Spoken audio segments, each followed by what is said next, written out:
बिस्मिल्लाहिर्रहमानिर्रहीम। अस्सलाम वालेकुम डियर स्टूडेंट्स, मैं हूं आपका बायोलॉजी टीचर अरशद सुल्तान। आज का जो हमारा टॉपिक है वो है लेवल्स ऑफ ऑर्गेनाइजेशन का, organ and organ system level. Long question के हवाले से इम्पोर्टेंट है। तो अभी तक जो है वो हमने सब एटॉमिक एंड एटॉमिक लेवल देखा, फिर हमने देखा molecular level, organelle and cell level. तो लास्ट जो हमारा लेवल था वो था टिश्यू लेवल। उसमें हमने देखा था कि किस तरह जो सिमिलर सेल्स हैं वो मिलकर एक टिश्यू जो है वो बनाते हैं। अब नेक्स्ट जो हमारा लेवल है वो है ऑर्गन लेवल। ऑर्गन कैसे बनता है? More than one type of tissue, एक से ज़्यादा इकसाम के टिश्यूज हैविंग रिलेटेड फंक्शन, जिनका काम मुंसलिक होता है। अब इसमें जो रिलेटेड वर्ड है ना वो इम्पोर्टेंट है।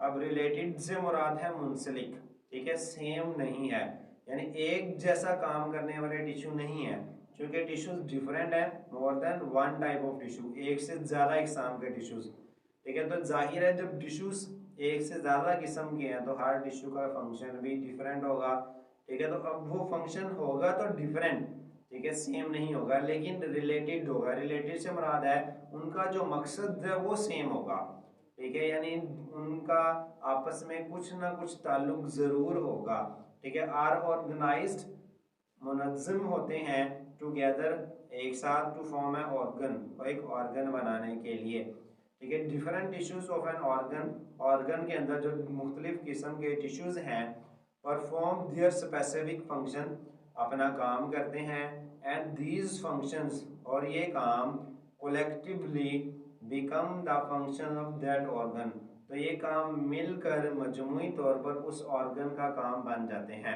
अब इसके लिए हम एक कॉमन एग्जांपल लेते हैं, फिर हम बुक के ऊपर आते हैं। जैसे अगर किसी एक फैक्ट्री के अंदर शर्ट्स बन रही हो, यानी वहाँ पर शर्ट सिलाई हो रही हों।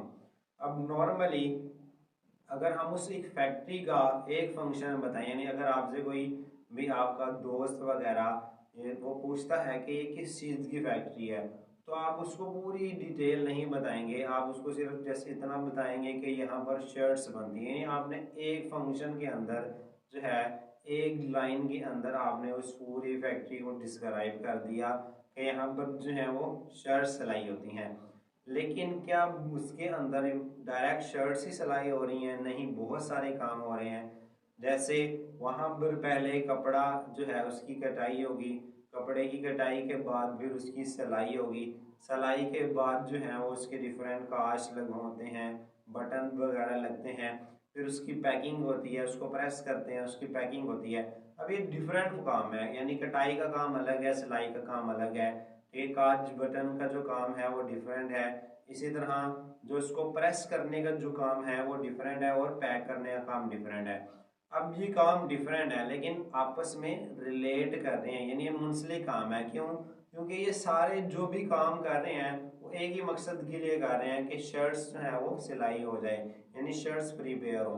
तो सेम इसी तरह अगर हम इस फैक्ट्री को एक ऑर्गन कंसीडर कर लें तो उसके अंदर जो डिफरेंट स्टेशंस हैं वो टिश्यूज हैं, ठीक है। तो डिफरेंट टिश्यूज जो हैं, ठीक है, तो उसी तरह हर टिश्यू अपना अपना डिफरेंट काम करता है, लेकिन उसका जो ओवरऑल मकसद होता है वो एक ही होता है, जो कि एक ऑर्गन का काम बन जाता है।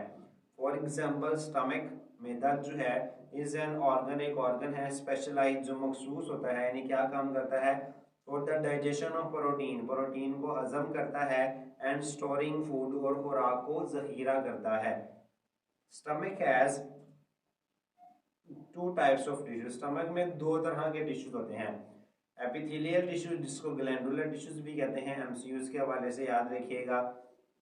Epithelial tissue which secrete the gastric juice, जो गैस्ट्रिक जूस को खारिज करता है। गैस्ट्रिक जूस क्या है? जिस तरह हमारे मुंह के अंदर सलाइवा, जिसको लुआब या थूक कहते हैं, वो खारिज जो होता है, इस तरह के डिफरेंट सेक्रीशंस होती हैं, डिफरेंट जो है वो जूसेस होते हैं जो खारिज होते हैं हमारे डाइजेस्टिव सिस्टम के अंदर, ठीक है। तो मैदा जो है, मैदे के अंदर एपिथेलियल टिश्यू जो है वो गैस्ट्रिक जूस बनाता है, जो असल में प्रोटीन को डाइजेस्ट करने में मदद करता है। मस्कुलर टिश्यू, अब देखें ये दोनों डिफरेंट टिश्यू हैं, एपिथेलियल या ग्लैंडुलर टिश्यू डिफरेंट है, मस्कुलर टिश्यू डिफरेंट है। उनका काम भी डिफरेंट है। एपिथेलियल टिश्यू गैस्ट्रिक जूस खारिज कर रहा है। Muscular tissue which perform the contraction of stomach wall for the grinding of food, mixing enzyme with food and moving food to the posterior end. Posterior end यानी आगे वाला जो किनारा है दूर वाला, ये पोस्टीरियर एंड है मैदे का, और ये एंटीरियर एंड है।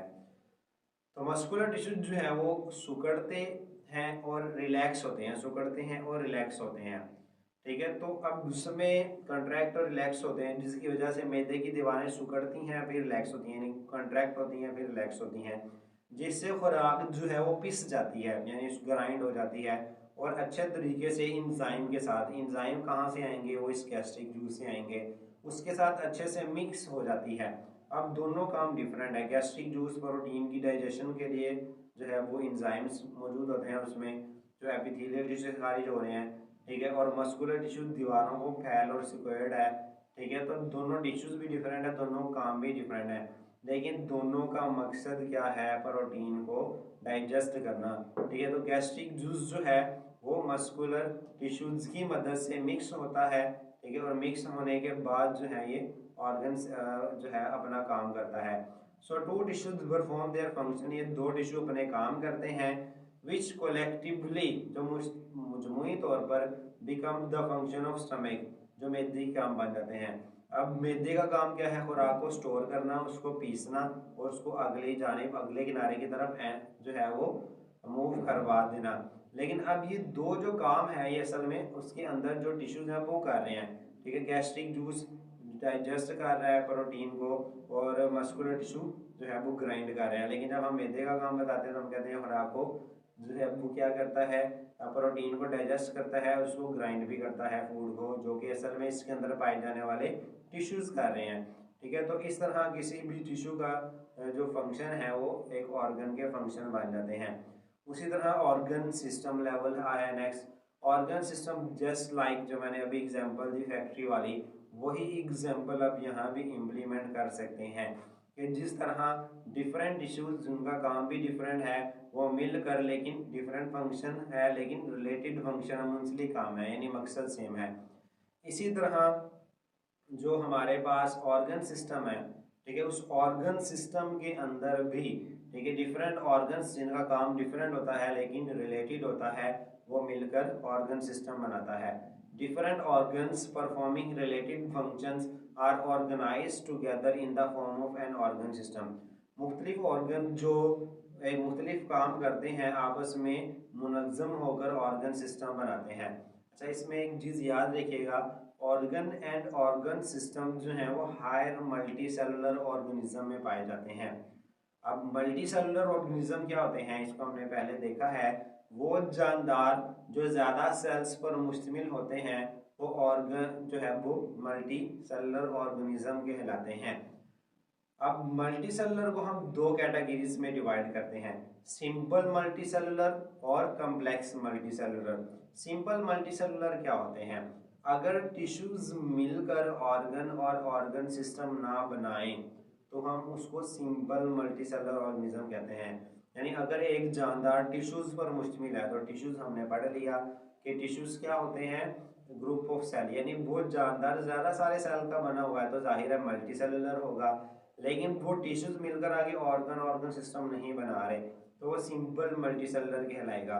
और अगर वो टिश्यूज मिलकर ऑर्गन और ऑर्गन मिलकर ऑर्गन सिस्टम बना रहे हैं तो वो कम्प्लेक्स मल्टी सेलुलर या हायर मल्टी सेलुलर ऑर्गेनिज्म कहलाता है। इन ऑर्गन सिस्टम के अंदर ईच ऑर्गन, हर organ carries out its specific function, अपना मखसूस काम सर अंजाम देता है। And the functions of all organs, और तमाम ऑर्गन्स के जो फंक्शन हैं, appear as the function of organ system, उस ऑर्गन सिस्टम के काम के तौर पर जाहिर होते हैं, ठीक है। Digestive system carries out the process of digestion. Digestive system जिसको एलिमेंट्री कैनाल भी कहते हैं, गट भी कहते हैं, वो डाइजेशन का काम करता है। यानी हमारी जितनी भी हम खाना खाते हैं, खुराक है, वो सारी की सारी इसी जो है वो इसी सिस्टम के जुम्मे जो है वो होती है। It consist of oral cavity, oral cavity पर मुश्तमिल होता है, स्टमक मैदे पे, स्मॉल इंटेस्टाइन छोटी आंत पर लार्ज इंटेस्टाइन, बड़ी आंत लीवर एंड पेंक्रियास, जिगर और लबलबा पर मुश्तमिल होता है। अब इसमें हर और अब ये ओरल कैविटी है, अगर आप डायग्राम में देखें ओरल कैविटी। अब इसके इनको हम चैप्टर नंबर 8 में बहुत डिटेल के साथ देखेंगे। ओरल कैविटी का जो काम होता है वो असल में खुराक को सेलेक्ट करना, ये खुराक जो है वो अच्छी है या बुरी है, खराब है या नहीं। फिर उसको दांतों की मदद से हम पीसते हैं, मैस्टिकेशन। उसके बाद खुराक को गीला करना और खुराक के अंदर जो अमाइलेज जो स्टार्च मौजूद होती है उसको अमाइलेज की मदद से डाइजेस्ट करना होता है। अब ये डिफरेंट काम है।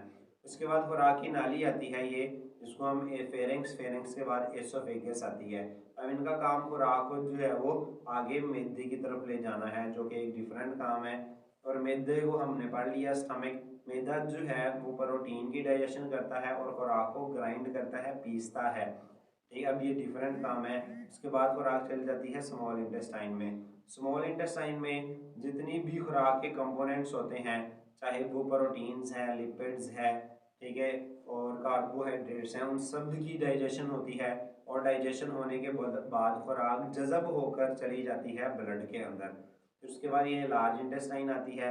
लार्ज इंटेस्टाइन जो है ये पानी को अब्जॉर्ब करती है, पानी को जज़ब करती है। और साथ में जो वेस्ट मटेरियल है यानी खुराक का वो हिस्सा जो हजम नहीं हो पाया, ठीक है, जिसको हम फीसिस कहते हैं, फुजला, वो फिर यहाँ पर स्टोर होता है। अब मैंने इनके सबके आपको फंक्शन बताए हैं।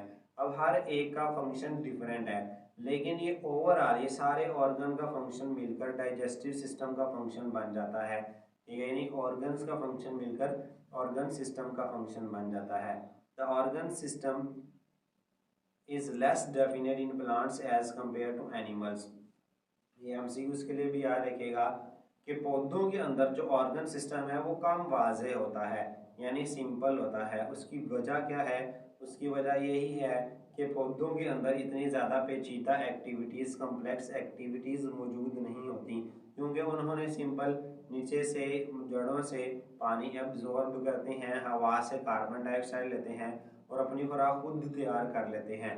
ठीक है, एनिमल्स जो है उनमें डिफरेंट जो है वो एक्टिविटीज़ मौजूद होती हैं, डिफरेंट फूड जो है वो इस्तेमाल करते हैं, और भी बहुत सारी एक्टिविटीज़ मौजूद होती हैं जो पौधों में मौजूद नहीं होती।